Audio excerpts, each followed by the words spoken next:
ಶುಭೋದಯ, good morning, ಅಸ್ಸಲಾಂ ವಾಲೇಕುಮ್. ನಾನು ನಿಮ್ಮೆಲ್ಲರಿಗೂ ಸ್ನೇಹಿತ ವಾಸ್ತು ಹರೀಶ್. ತಾರೀಕು 25/5/2016 ಬುಧವಾರ. ದಿನ ಸಂಖ್ಯೆ 7, ವಾಸ್ತು ಸಂಖ್ಯೆ 3. ಬ್ಲಡ್ ಗ್ರೂಪ್ ದಿನ ಭವಿಷ್ಯ. AB ಪಾಸಿಟಿವ್ ಹಾಗೂ B ಪಾಸಿಟಿವ್ನವ್ರಿಗೆ ಇವತ್ತು ಅತಿ ಹೆಚ್ಚು ಶುಭ ಫಲ ಇರುತ್ತೆ. ಪ್ರಯತ್ನಿಸಿದ ಕೆಲಸ ಕಾರ್ಯಗಳಲ್ಲಿ ಯಶಸ್ಸು ಸಿಗುವಂಥ ದಿನ. A ಪಾಸಿಟಿವ್ ಮತ್ತು O ಪಾಸಿಟಿವ್ನವ್ರಿಗೆ ಸಾಧಾರಣವಾದಂಥ ಶುಭ ಫಲ. ಯಾವುದೇ ಕೆಲಸ ಕಾರ್ಯಗಳಲ್ಲಿ ಎಚ್ಚರಿಕೆ ಅಗತ್ಯ. ಮುಖ್ಯವಾದ ನಿರ್ಧಾರಗಳು ಈ ದಿನ ತೆಗೆದುಕೊಳ್ಳೋದು ಬೇಡ. ಅಂಕಜ್ಯೋತಿಷ್ಯ ದಿನ ಭವಿಷ್ಯ. ಜನ್ಮ ಸಂಖ್ಯೆ 1. ದೂರ ಪ್ರಯಾಣಕ್ಕೆ ಒಳ್ಳೆಯ ದಿನ ಅಲ್ಲ. ಮನೆಯಲ್ಲಿ ಫ್ಯಾಮಿಲಿ ಮೆಂಬರ್ಸ್ ಒಬ್ಬರ ಮೇಲೊಬ್ಬರು ದೂರುಗಳನ್ನು ಹೇಳ್ಕೊಬೋದು. ನೀವು ಮಾತ್ರ ಆದಷ್ಟು ಯಾವುದರಲ್ಲೂ ಮಧ್ಯೆ ತೂರದೆ ಶಾಂತವಾಗಿರೋದು, ಮೌನವಾಗಿರೋದು ಒಳ್ಳೆಯದು. ಜನ್ಮ ಸಂಖ್ಯೆ 2. ಮುಖ್ಯವಾದ ಕೆಲಸಗಳಲ್ಲಿ ಯಶಸ್ಸು. ಬಂಧು ಮಿತ್ರರು ಅಥವಾ ಆತ್ಮೀಯರೊಂದಿಗೆ ದಿನ ಕಳೀತೀರ. ಬಹಳ ದಿನಗಳಿಂದ ಮೀಟ್ ಆಗದೇ ಇರೋವಂಥ ಕೆಲವರು ಭೇಟಿ ಇವತ್ತಾಗೋ ಸಾಧ್ಯತೆ ಇದೆ. ಜನ್ಮ ಸಂಖ್ಯೆ 3. ನೀವು ಇವತ್ತು ಸಿಗೋ ಅವಕಾಶನ ಸರಿಯಾಗಿ ಉಪಯೋಗಿಸ್ಕೊಳ್ಳಿ. ಅದು ಯಾವ ರೀತಿ ಸಕ್ಸಸ್ ಆಗುತ್ತೆ ನಿಮಗೆ ಒಂದು ರೀತಿ ಆಶ್ಚರ್ಯ ಆಗುತ್ತೆ. ನೀವಿವತ್ತು ಒಂದು ಗೆಸ್ಸಿಂಗ್ನಲ್ಲಿ ತಗೊಂಡಂಥ ನಿರ್ಧಾರ ನಿಮ್ಮ ತುಂಬ ಲಾಭ ತರುತ್ತೆ. ಇದು ನೀವು ಮುಟ್ಟಿದ್ದೆಲ್ಲ ಚಿನ್ನ ಅಂತಲೂ ಹೇಳ್ಬೋದು. ಜನ್ಮ ಸಂಖ್ಯೆ 4. ಸ್ವಲ್ಪ ಸೀರಿಯಸ್ ಆಗಿ ತೊಗೊಂಡ್ರೆ ನಿಮ್ಮ ಕೆಲಸ ಸಕ್ಸಸ್. ಇವತ್ತು ನೀವು ಸ್ಟಾರ್ಟ್ ಮಾಡೋ ಪ್ರಾಜೆಕ್ಟ್ಗಳಿಗೆ ಅಥವಾ ಪ್ರಾಜೆಕ್ಟ್ಗಳಿಂದ ಮುಂದಿನ ದಿನಗಳಲ್ಲಿ ಒಳ್ಳೆಯ ಲಾಭನ ಪಡಿತೀರ. ಏನೇ ಮಾಡಿದ್ರೂ ಒಂದು ಸ್ವಲ್ಪ ಮುನ್ನೆಚ್ಚರಿಕೆಯಿಂದ ಮಾಡಿ. ಜನ್ಮ ಸಂಖ್ಯೆ 5. ಸ್ವಲ್ಪ ಅತಿವಿನಯ ತೋರಿಸೋರ ಹತ್ರ ಹುಷಾರಾಗಿರಿ. ಅತಿವಿನಯಂ ಧೂರ್ತ ಲಕ್ಷಣಂ ಅನ್ನೋ ಮಾತಿದೆ. ಸ್ವಲ್ಪ ಎಚ್ಚರ ತಪ್ಪಿದ್ರೂ ಲಾಸ್ ಗ್ಯಾರಂಟಿ. ಯಾವುದೇ ಡಾಕ್ಯುಮೆಂಟ್ಸ್ಗೆ ಸೈನ್ ಹಾಕೋಕ್ಕೆ ಮುಂಚೆ ಅದನ್ನು ಪೂರ್ತಿ ಓದಿ ಅರ್ಥ ಮಾಡ್ಕೊಳ್ಳಿ. ಜನ್ಮ ಸಂಖ್ಯೆ 6. ನಿಮ್ಮ ರೂಮ್ ಅಥವಾ ಕಚೇರಿಯ ಶೆಲ್ಫ್ಗಳನ್ನು ಕ್ಲೀನ್ ಮಾಡ್ಕೊಳ್ಳೋದಕ್ಕೆ ಇವತ್ತು ಒಳ್ಳೆಯ ದಿನ. ಯಾವುದಾದ್ರೂ ಲೋನ್ ಅಪ್ಲೈ ಮಾಡುವಂಥ ಪ್ಲ್ಯಾನಿಂಗ್ ಇದ್ದರೆ ಇವತ್ತೇ ಮಾಡಿ. ಬಹಳ ಬೇಗ ಲೋನ್ ಸ್ಯಾಂಕ್ಷನ್ ಆಗುವಂಥ ಸಾಧ್ಯತೆ ಇರುತ್ತೆ. ಜನ್ಮ ಸಂಖ್ಯೆ 7. ರೆಸ್ಟ್ ಅನ್ನೋ ಪದನ ಇವತ್ತು ಮರ್ತುಬಿಡಿ. ಇಂಪಾರ್ಟೆಂಟ್ ಕೆಲಸಗಳನ್ನು ಬೆಳಿಗ್ಗೆಯಿಂದಲೇ ಸ್ಟಾರ್ಟ್ ಮಾಡಿ. ಹಣ ಅಥವಾ ಪ್ರಾಪರ್ಟಿ, ಆಸ್ತಿ ವಿಚಾರಗಳಲ್ಲಿ ಚರ್ಚೆಗಳನ್ನು ಇವತ್ತು ಮಾಡಬೇಕಾಗಬಹುದು. ಪರ್ಪಲ್ ಅಥವಾ ನೀಲಿ ಬಣ್ಣ ಇವತ್ತು ನಿಮಗೆ ಶುಭ. ಜನ್ಮ ಸಂಖ್ಯೆ 8. ಕೆಲಸ ಮಾಡೋ ಜಾಗದಲ್ಲಿ ಸ್ವಲ್ಪ ಪೈಪೋಟಿ ಇರುತ್ತೆ. ಒಡ ಹುಟ್ಟಿದವರಿಂದ ಚಾಲೆಂಜ್ ಎದುರಾಗ್ಬೋದು. ತಾಳ್ಮೆ ಮತ್ತು ಪ್ರಯತ್ನದಿಂದ ನೀವೇ ಗೆಲ್ತೀರ. ಜನ್ಮ ಸಂಖ್ಯೆ 9. ಹೊಳೆಯೋದೆಲ್ಲ ಚಿನ್ನ ಆಗಿರಲ್ಲ. ಯಾವುದಾದ್ರು ಪರ್ಚೇಸಿಂಗ್ ಇದ್ದರೆ 1-2 ಸತಿ ಚೆಕ್ ಮಾಡ್ಕೊಳ್ಳಿ. ಹೊಸಬರ ಭೇಟಿ ಮಾಡೋದಕ್ಕೆ ಇವತ್ತು ದಿನ ಚೆನ್ನಾಗಿದೆ. ಇವತ್ತು ಬರ್ಡೇ ಇರೋರಿಗೆ ಆ ಸಾಯಿನಾಥನು ಆಯುರಾರೋಗ್ಯ ಅಷ್ಟೈಶ್ವರ್ಯಗಳನ್ನು ಕೊಟ್ಟು ಕಾಪಾಡಲಿ ಎಂದು ಹಾರೈಸುತ್ತೇನೆ. ವೇದಿಕ ವಾಸ್ತು ದಿನ ಭವಿಷ್ಯ. ಉತ್ತರ ಅಥವಾ ಉತ್ತರ ಈಶಾನ್ಯದ ಮುಖ್ಯದ್ವಾರ. ನಿಮ್ಮನೆಗೆ ಶುಭ ಸಮಾಚಾರ ತಲುಪೋ ಸಾಧ್ಯತೆ ಇದೆ. ಕಾಲೇಜ್ ಅಡ್ಮಿಷನ್ಗೆ ಟ್ರೈ ಮಾಡ್ತಿರೋರಿಗೆ ಇವತ್ತು ಒಳ್ಳೆಯ ದಿನ. ದಕ್ಷಿಣ ಆಗ್ನೇಯ ಅಥವಾ ದಕ್ಷಿಣದ ಮುಖ್ಯದ್ವಾರ. ಗಣಪತಿಯನ್ನು ಪ್ರಾರ್ಥಿಸಿ ದಿನ ಪ್ರಾರಂಭ ಮಾಡಿ. ಮಧ್ಯಾಹ್ನ ಅಥವಾ ಬೆಳಿಗ್ಗೆ ಬ್ರೇಕ್ಫಾಸ್ಟ್ ಜೊತೆಯಲ್ಲಿ ಕಡಲೆಕಾಳಿಂದ ಉಸ್ಲಿ ತಿನ್ನಿ. ಇವತ್ತಿನ ಟೆನ್ಷನ್ನು ಬಹುಪಾಲು ಅವಾಯ್ಡ್ ಆಗುತ್ತೆ. ಪೂರ್ವ ಅಥವಾ ಪೂರ್ವ ಈಶಾನ್ಯದ ಮುಖ್ಯದ್ವಾರ. ಇನ್ನೊಬ್ಬರು ಸಹಾಯ ಇಲ್ಲದೆ ಇವತ್ತು ಯಾವ ಕೆಲಸನೂ ಪೂರ್ತಿ ಮಾಡೋಕ್ಕಾಗಲ್ಲ. ಈಶಾನ್ಯ ದಿಕ್ಕಿಗೆ ಮುಖ ಮಾಡಿ ಬೃಹಸ್ಪತಿಯನ್ನು ಧ್ಯಾನ ಮಾಡೋದ್ರಿಂದ ಒಳ್ಳೆಯದಾಗತ್ತೆ. ಪಶ್ಚಿಮ ಅಥವಾ ಪಶ್ಚಿಮ ವಾಯುವ್ಯದ ಮುಖ್ಯದ್ವಾರ. ಮನೆಯಲ್ಲಿ ಇವತ್ತು ಗೊಂದಲದ ಗೂಡಾಗಿರುತ್ತೆ. ಸ್ವಲ್ಪ ಕಲ್ಲು ಸಾಂಬ್ರಾಣಿ ಧೂಪ ಹಾಕೋದ್ರಿಂದ ಮನೆಯಲ್ಲಿ ಶಾಂತಿ ನೆಮ್ಮದಿ ನೆಲೆಸಿ. Simple solutions. ಎಷ್ಟು ಕಷ್ಟಪಟ್ಟು ಕೆಲಸ ಮಾಡಿದ್ರೂ ನಮಗೆ ರೆಕಗ್ನಿಷನ್ ಸಿಗ್ತಾಯಿಲ್ಲ. ನನ್ನ ನಂತರ ಬಂದು ಕೆಲಸಕ್ಕೆ ಸೇರಿಕೊಂಡವ್ರಿಗೆಲ್ಲ ಪ್ರಮೋಷನ್ಸು, ಇನ್ಕ್ರಿಮೆಂಟ್ಸು ಆಗ್ತಾಯಿದೆ. ನಾನು ಏನೇ ನನ್ನ ಟ್ಯಾಲೆಂಟನ್ನೆಲ್ಲ ಉಪಯೋಗಿಸಿ ನಾನು ಕಷ್ಟಪಟ್ಟು ಕೆಲಸ ಮಾಡಿದ್ರೂ ನನ್ನ ಒಂದು ಕಷ್ಟಕ್ಕೆ ತಕ್ಕಂಥ ಪ್ರತಿಫಲ ಅಥವಾ ಒಂದು ರೆಕಗ್ನಿಷನ್ ಸಿಗ್ತಾಯಿಲ್ಲ. ಯಾಕೆ? ಇದಕ್ಕೆ ಜಾತಕ ಕಾರಣನ, ವಾಸ್ತು ಕಾರಣನ ಅಥವಾ ಏನು? ಬಹುಶಃ ಕೆಲವೊಂದು ಕೇಸಸ್ಸಲ್ಲಿ ಜಾತಕಗಳಲ್ಲಿರೋ ಗ್ರಹಗಳ ಕಾಂಬಿನೇಷನ್ ಕೂಡ ಇದಕ್ಕೆ ಕಾರಣ ಅಂತ ಹೇಳ್ಬೋದು. ಇದು ಬರ್ತ್ ಡೀಟೇಲ್ಸ್ನೊಂದಿಗೆ ಡೈರೆಕ್ಟಾಗಿ ಭೇಟಿ ಮಾಡಿದ್ರೆ ಹೇಳಲಿಕ್ಕೆ ಸಾಧ್ಯ ಆಗುತ್ತೆ. ಅಂಕಜ್ಯೋತಿಷ್ಯದ ಪ್ರಕಾರ ನಿಮ್ಮ ಹೆಸರಿನ ವೈಬ್ರೇಷನ್ ಏನಿರುತ್ತೆ, ಆ ವೈಬ್ರೇಷನ್ ನೀವು ಕೆಲಸ ಮಾಡ್ತಕ್ಕಂಥ ಸಂಸ್ಥೆಯ ಹೆಸರಿನ ವೈಬ್ರೇಷನ್ಸ್ ಜೊತೆಗೆ ಮ್ಯಾಚ್ ಆಗಿಲ್ಲ ಅಂದರೆ ಪ್ಲಸ್ ಮತ್ತು ಪ್ಲಸ್ ಇದ್ದರೆ ಪ್ಲಸ್ ಆಗುತ್ತೆ, ಮೈನಸ್ ಇಂಟು ಮೈನಸ್ ಇದ್ದರೆ ಪ್ಲಸ್ ಆಗುತ್ತೆ. ನಿಮ್ಮದು ಪ್ಲಸ್ ಇದ್ದು ಅಲ್ಲಿ ಮೈನಸ್ ಇತ್ತು ಅಂದರೆ, ಅಥವಾ ನಿಮ್ಮದು ಮೈನಸ್ ಇದ್ದು ಅಲ್ಲಿ ಪ್ಲಸ್ ಇತ್ತು ಅಂದರೆ ರಿಸಲ್ಟು ಮೈನಸ್ಸೇ.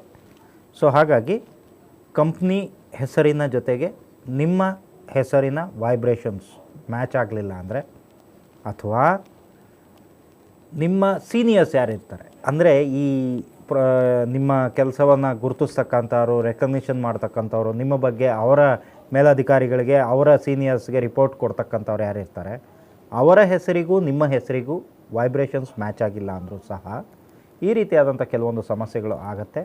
ನಿಮ್ಮ ಹೆಸರಿನ ಮೊದಲ ಅಕ್ಷರ, ಅವರ ಹೆಸರಿನ ಮೊದಲ ಅಕ್ಷರನೂ ಸಹ ಕೆಲವೊಂದು ಟೈಮಲ್ಲಿ ಮ್ಯಾಚ್ ಮಾಡಿ ನೋಡಬೇಕಾಗತ್ತೆ. ನಿಮ್ಮ ಹೆಸರಲ್ಲಿರೋ ಕೆಲವು ಶಬ್ದಗಳ ವೈಬ್ರೇಷನ್ ಅಂದರೆ, ಉದಾಹರಣೆಗೆ ಹೇಳಬೇಕಂತಂದರೆ, ಈಗ ಆಕಾಶ್ ಅಂತ ಹೆಸರಿರುತ್ತೆ, ಅಥವಾ ಪ್ರಕಾಶ್ ಅಂತ ಹೆಸರಿರುತ್ತೆ, ಅಥವಾ ASH ಅನ್ನೋ ಹೆಸರು ಯಾರದು ಕೊನೆ ಆಗ್ತಾ ಇರುತ್ತೆ ಅಂದರೆ ASH ಆ್ಯಶ್ ಅಂತೀವಿ ಇಂಗ್ಲೀಷ್ನಲ್ಲಿ, ಅದು ಕೊಡೋ ವೈಬ್ರೇಷನ್ನೇ ಆ್ಯಶ್. ಪ್ರಕಾಶ್, ಆ್ಯಶ್ ಬಂತಲ್ಲಿ ASH. ಆ ರೀತಿ ASH ಇದ್ದರೆ, ರ್ಯಾಗ್ ಅಂದರೆ ಎಳೆಯುವಂಥದ್ದು, ರ್ಯಾಗ್ RAG, ಅಥವಾ SAD ಪ್ರಸಾದ್, ಆ ಥರ SAD ಇಂದ ಕೊನೆ ಆಗ್ತಿದ್ರೆ, ಅಥವಾ ಹೆಸರಿನ ಮಧ್ಯದಲ್ಲಿ END ಅನ್ನೋ ಲೆಟ್ರ್ ಇದ್ದರೆ, ರಾಘವೇಂದ್ರ, ಜುನೇಂದ್ರ, ದೇವೇಂದ್ರ, ಈ ರೀತಿಯಾದಂಥ ಹೆಸರುಗಳು END ಇದ್ದರೆ, ಪುಷ್ PUSH, ಪುಷ್ ಅಂದರೆ ಪುಷ್ಪಲತಾ, ಪುಷ್ಪ, ಈ ರೀತಿಯಾದಂಥ ಹೆಸರುಗಳಲ್ಲಿ PUSH ಅನ್ನೋ ಹೆಸರಿಂದ ಸ್ಟಾರ್ಟ್ ಆಗುತ್ತೆ. ಪುರುಷೋತ್ತಮ, ಈ ಥರ. ಅವ್ರಿಗೂ ಅಷ್ಟೇ ಒಂದು ಸ್ವಲ್ಪ ಎಲ್ಲ ತಳ್ಕೊಂಡು ಹೋಗ್ತಾ ಇರತ್ತೆ. ಇವೆಲ್ಲ ವೈಬ್ರೇಷನ್ಸ್. ಇದು ಕಾಕತಾಳೀಯ ಅಲ್ಲ. ಬಹಳಷ್ಟು ನಿಮ್ಮ ಫ್ರೆಂಡ್ ಸರ್ಕಲಲ್ಲಿ ಯಾರ್ದಾದ್ರೂ ಹೆಸರುಗಳಿದ್ದರೆ ಅವರ ಒಂದು ಕೆರಿಯರು ಅಥವಾ ಬೇರೆಯವರ ಕೆರಿಯರ್ನು ಟ್ಯಾಲಿ ಮಾಡಿ ನೋಡಿದಾಗ ಇವ್ರದ್ದು ಲೋ ಪ್ರೋಗ್ರೆಸ್ಸಿಂಗ್, ಅಂದರೆ ಎಲ್ಲ ಕೆಲಸಗಳಲ್ಲೂ ನಿಧಾನ ಆಗ್ತಾ ಇರತ್ತೆ. ಇವ್ರಿಗೆ ಸಿಗಬೇಕಾದಂಥ ಬೆನಿಫಿಟ್ಸು ಇನ್ ಟೈಮ್ಗೆ ಸಿಗ್ತಾ ಇರಲ್ಲ. ಅಥವಾ LATH, ಲ್ಯಾತ್ ಅಂತೀವಿ, ಲತಾ, ಆ ಥರ ಕೆಲವೊಂದು ಹೆಸರುಗಳಲ್ಲಿ LATH ಬರುತ್ತೆ ಅದು. ಅಥವಾ ರ್ಯಾಶ್, ರಶ್ಮಿ, RASH ಆ ಲೆಟರ್ಸ್ ಇದ್ದರೆ, UN ಅಂದರೆ ಅನ್ಪ್ರಿಡಿಕ್ಟಬಲ್ ಅಥವಾ ಅನ್ಎಕ್ಸ್ಪೆಕ್ಟೆಡ್, ಅಂದರೆ ಅನ್ನೋಂಥದ್ದು ಮೈನಸ್ ತತ್ವನ ವೈಬ್ರೇಷನ್ನ ಕೊಡ್ತಾ ಇರುತ್ತೆ. UN ಮಂಜುನಾಥ್, ಆ ರೀತಿ UN ಅನ್ನೋಂಥದ್ದು ಲೆಟರ್ಸ್ ಆ ಹೆಸರಿನ ಮಧ್ಯಭಾಗದಲ್ಲಿದ್ದರೆ. NO ವಿನೋದ್, ಆ ಥರ NO. ಅಥವಾ WAR ರಾಜೇಶ್ವರಿ, ಭುವನೇಶ್ವರಿ, ಅಥವಾ ಕೆಲವರು WAR ಹೆಸರು ಗಂಡಸರ ಹೆಸರಲ್ಲೂ ಕೆಲವರ ಹೆಸರಲ್ಲಿ ಮಧ್ಯಭಾಗದಲ್ಲಿ ಬರುತ್ತೆ. ಅಂಥದ್ದು ಇದ್ದರೂ ಸಹ ಇನ್ನೂ ಮುಂತಾದ ಶಬ್ದಗಳು, ಈ ಥರದ್ದು ಬೇಕಾದಷ್ಟು ಎಕ್ಸಾಂಪಲ್ಸ್ ನಾನು ಕೊಡಬಲ್ಲೆ. ನನ್ನ ರಿಸರ್ಚಲ್ಲಿ ಇದು ನನ್ನ ರಿಸರ್ಚಿಂದ ನಾನು ತಿಳ್ಕೊಂಡಿರುವಂಥ ವೈಬ್ರೇಷನ್ಸ್ಗಳ ಬಗ್ಗೆ, ಅದು ಅವರ ಬಾಡಿ ಅವರ ಮೇಲೆ ಅಥವಾ ಅವರ ಮಾನಸಿಕ ತರಂಗಗಳ ಮೇಲೆ ಯಾವ ರೀತಿ ಪ್ರಭಾವ ಬೀರುತ್ತೆ ಅನ್ನೋಂಥದ್ದನ್ನು, ಅಂಥವರು ಈ ರೀತಿಯಾದಂಥ ಸಮಸ್ಯೆಗಳನ್ನು ಎದುರಿಸ್ತಾ ಇರ್ತಾರೆ. ಇದು ಬರೀ ಕೆಲಸ ಮಾಡೋ ಜಾಗದಲ್ಲಿ ಅಷ್ಟೇ ಅಲ್ಲ, ಅವರ ವೈಯಕ್ತಿಕ ಜೀವನದ ಮೇಲೂ ಅದು ಪ್ರಭಾವ ಬೀರ್ತಾ ಇರುತ್ತೆ. ಬಹುಶಃ ಕೆಲವರು ತಪ್ಪು ತಿಳ್ಕೊಳ್ಳೋದಿಲ್ಲ ಅಂದರೆ ಅವರ ಕ್ಷಮೆಯೊಂದಿಗೆ ನಾನು ಈ ಮಾತನ್ನ ಹೇಳ್ತೀನಿ. ಪುಷ್ಪ ಅಥವಾ ಲತಾ ಅಥವಾ ಕೆಲವೊಂದು ಈ ರೀತಿಯಾದಂಥ ಹೆಸರುಗಳು, ಮತ್ತು ರಶ್ಮಿ, ಮತ್ತು ಕೆಲವೊಂದು ಸೌಮ್ಯ, ಈ ರೀತಿ ಕೆಲವೊಂದು ಹೆಸರುಗಳು ನನ್ನ ಹತ್ರ ಬಹಳ ಹೆಚ್ಚಾಗಿ ಬರ್ತಕ್ಕಂಥ ಕೇಸುಗಳು ನಾನು ನೋಡಿದ್ದೀನಿ. 2 ಡೈವರ್ಸ್ ಆಗಿರುತ್ತೆ, ಅಥವಾ ಯಾವುದೋ ಒಂದು ಕಾರಣದಿಂದ ಇವ್ರು ಏನೇ ಮಾಡಿದ್ರು ತಪ್ಪು ಇವ್ರದ್ದಿರಲ್ಲ, ಆದರೆ ಇವ್ರ ಮೇಲೆ ಗೂಬೆ ಕೂರಿಸ್ತಾ ಇರ್ತಾರೆ. ಆ ರೀತಿಯಾದಂಥ ಕೆಲವೊಂದು ನೆಗೆಟಿವ್ ವೈಬ್ಸು ಕೆಲವೊಂದು ಹೆಸರುಗಳಲ್ಲಿ ಫಾರ್ಮ್ ಆಗುತ್ತೆ. ವೇದಿಕ ವಾಸ್ತು ಪ್ರಕಾರ ವಾಯುವ್ಯ ಅಥವಾ ಮನೆಯ ಉತ್ತರ ದಿಕ್ಕಿನಲ್ಲಿ ಏನಾದ್ರು ತಪ್ಪಿದರೆ ಗಂಡಸರಿಗೂ, ಆಗ್ನೇಯ ಅಥವಾ ದಕ್ಷಿಣ ಭಾಗದಲ್ಲಿ ಏನಾದ್ರು ತಪ್ಪಿದರೆ ಹೆಂಗಸರಿಗೂ, ಅಂದರೆ ಈ ವರ್ಕಿಂಗ್ ವುಮೆನ್ಸ್ಗೂ ಈ ರೀತಿಯಾದಂಥ ಸಮಸ್ಯೆಗಳು ಎದುರಾಗ್ತಾ ಇರತ್ತೆ. ಇದಷ್ಟೇ ಅಲ್ಲದೆ ಆಫೀಸ್ನಲ್ಲಿ ಅಥವಾ ಫ್ಯಾಕ್ಟ್ರಿಯಲ್ಲಿ ಮಿಷಿನ್ಗಳ ಹತ್ರ ಕೆಲಸ ಮಾಡುವಂಥವ್ರಿಗೆ, ಇವಾಗ ಗಾರ್ಮೆಂಟ್ಸ್ಗೆ ಹೋಗ್ತಾ ಇರ್ತಾರೆ, ಅವ್ರು ಎಷ್ಟೇ ಪ್ರೊಡಕ್ಷನ್ಸ್ ಕೊಟ್ಟರು ಅದರಲ್ಲಿ ರಿಜೆಕ್ಷನ್ಸ್ ಜಾಸ್ತಿ ಬರ್ತಾ ಇರುತ್ತೆ. ಅದೇ ಪಕ್ಕದ ಮಿಷಿನಲ್ಲಿ ಮಾಡೋವಂಥವ್ರದ್ದು ಆ ರೀತಿ ಬರ್ತಾ ಇರಲ್ಲ. QC ಬಂದು ಇವ್ರ ಮೇಲೆ ಎಗರಾಡ್ತಾ ಇರ್ತಾರೆ. ಆ ರೀತಿ ಮಿಷಿನ್ಗಳ ಹತ್ರ ಅಥವಾ ನೀವು ಕೆಲಸ ಮಾಡೋ ಟೇಬಲ್ಸ್ ಅಥವಾ ಕ್ಯಾಬಿನ್ಸ್ ಇಂಥ ಕಡೆ ನೀವು ಕುತ್ಕೊಳ್ಳೋ ಅಂಥ ಕಡೆ ಯಾವುದಾದ್ರು ಶಾರ್ಪ್ ಆಬ್ಜೆಕ್ಟ್ಸ್, ಅಂದರೆ ಚೂಪಾಗಿರ್ತಕ್ಕಂಥ ವಸ್ತುಗಳು ನೀವು ಕೆಲಸ ಮಾಡೋ ಜಾಗನ ಪಾಯ್ಸನ್ ಆ್ಯರೋ ಅಂತ ಹೇಳ್ತೀವಿ ಅದನ್ನು, ಆ ಚೂಪಾದ ಒಂದು ಎಡ್ಜ್ ನಿಮ್ಮ ಕಡೆಗೆ ಪಾಯಿಂಟೆಡ್ ಆಗಿದ್ದರೆ ಈ ಥರ ಸಮಸ್ಯೆಗಳು ಎದುರಾಗ್ತಾ ಇರುತ್ತೆ. ಸೊ ಆ ರೀತಿಯಾದಂಥ ಪಾಯಿಂಟೆಡ್ ವಸ್ತುಗಳು ನಿಮ್ಮ ಟೇಬಲ್ಗೆ ಅಥವಾ ನೀವು ಕೆಲಸ ಮಾಡುವಂಥ ಜಾಗಕ್ಕೆ ಆಪೋಸಿಟಲ್ಲಿ ಇದೆಯಾ, ಅದು ನಿಮ್ಮ ತಲೆಯ ಮೇಲ್ಭಾಗ ಆಗಿರ್ಬೋದು, ಬೆನ್ನಿನ ಹಿಂಭಾಗ ಆಗಿರ್ಬೋದು, ಅಥವಾ ಅಕ್ಕಪಕ್ಕದಲ್ಲಿ 16 ಡೈರೆಕ್ಷನ್ಸ್ ಎಲ್ಲಿ ಬೇಕಾದ್ರೂ ಈ ಪಾಯ್ಸನ್ ಆ್ಯರೋ ಆಬ್ಜೆಕ್ಟ್ ಅಂದರೆ ಶಾರ್ಪ್ ಆಬ್ಜೆಕ್ಟ್ನ ಆಪೋಸಿಷನ್ ಇರ್ಬೋದು. ಅಂಥದ್ದನ್ನು ನೋಡ್ಕೊಳ್ಳಿ.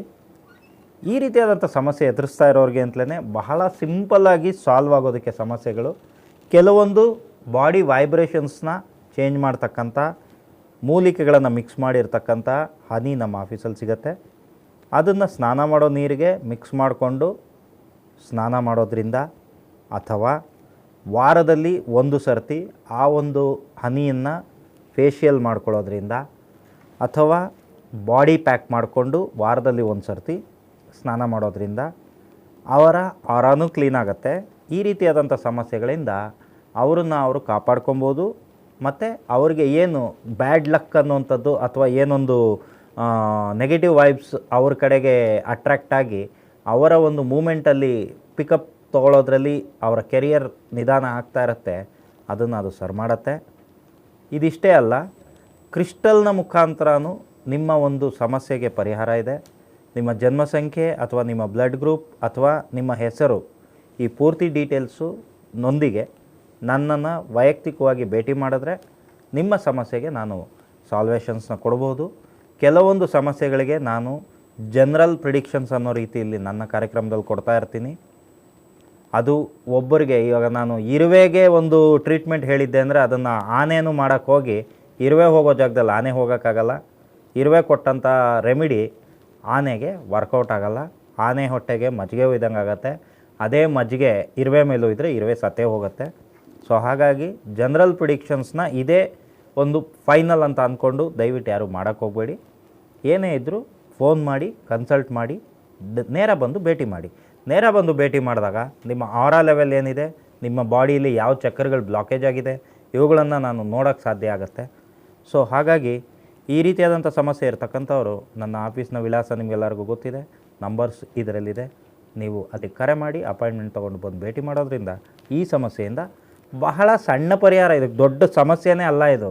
ಆದರೆ ಆ ಸಣ್ಣ ಪರಿಹಾರ ನಾನು ಪದೇ ಪದೇ ಕೆಲವು ಕ್ಲೈಂಟ್ಸ್ಗೆ ಹೇಳ್ತಾ ಇರ್ತೀನಿ, ನಿಮ್ಮನ್ನು ಕಾಡ್ತಾ ಇರೋ ಸಮಸ್ಯೆನೇ ಒಂದಾರ, ನೀವು ಮಾಡ್ತಾ ಇರೋ ಪರಿಹಾರನೇ ಮತ್ತೊಂದಕ್ಕೆ.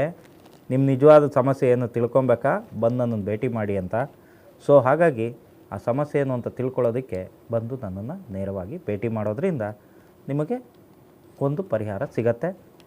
ಇದೇ ರೀತಿ ಕೆಲವೊಂದು ಕೆಲಸದ ಜಾಗದಲ್ಲಿ ಸಮಸ್ಯೆಗಳನ್ನು ಇಟ್ಕೊಂಡು ಬರ್ತಕ್ಕಂಥ ಬಹಳಷ್ಟು ಜನಗಳ ಹಾರಸ್ಕೋಪ್ನ ನಾನು ಸ್ಟಡಿ ಮಾಡಿದ್ದೀನಿ. ಆ ಹಾರಸ್ಕೋಪಲ್ಲಿ ಏನಾಗಿರುತ್ತೆ, ಕೆಲವೊಂದು ಗ್ರಹಗಳು ಅಂದರೆ ಶತ್ರು ಗ್ರಹಗಳು, ಚಂದ್ರ, ರಾಹು, ಸೂರ್ಯ, ಕೇತು, ಅಥವಾ ಶುಕ್ರ, ಗುರು, ಅಥವಾ ಕುಜ ಮತ್ತು ಇನ್ನೊಂದು ಅದರ ಆಪೋಸಿಟ್ ಗ್ರಹ ಶುಕ್ರ, ಗುರು, ಆ ಥರ ಕೆಲವೊಂದು ಕಾಂಬಿನೇಷನ್ಸು ಅವರ ಕುಂಡಲಿಗಳಲ್ಲಿ ಲಗ್ನದಲ್ಲಿ ಇರುತ್ತೆ. ಲಗ್ನಾಧಿಪತಿ ಒಂದಾಗಿರ್ತಾನೆ, ರಾಶಿಯಾಧಿಪತಿ ಒಂದಾಗಿರ್ತಾನೆ. ಅಂಥವ್ರದ್ದು ಸಹ ಈ ರೀತಿಯಾದಂಥ ಸಮಸ್ಯೆಗಳಾಗ್ತಾ ಇರುತ್ತೆ. ಸುಮ್ಮನೆ ಫೋನಲ್ಲಿ ಹೇಳೋಕ್ಕಾಗಲ್ವ ಅಂದರೆ ಫೋನ್ನಲ್ಲಿ ಜ್ವರಕ್ಕೆ ನಾನು ಇಂಜೆಕ್ಷನ್ ಕೊಡೋಕ್ಕಾಗಲ್ಲ. ಹಾಗಾಗಿ ನೇರವಾಗಿ ಬಂದು ಭೇಟಿ ಮಾಡಿ. ಇದೇ ಥರ ಕೆಲವೊಂದು ಸಮಸ್ಯೆಗಳಿಗೆ ಪರಿಹಾರಗಳನ್ನು ನಾನು ಹೇಳ್ತಾ ಇರ್ತೀನಿ, ಕಾರಣಗಳನ್ನು ಹೇಳ್ತಾ ಇರ್ತೀನಿ. ತಪ್ಪದೇ ನೋಡ್ತಾ ಇರಿ ಅಕ್ಷತತ್ವ.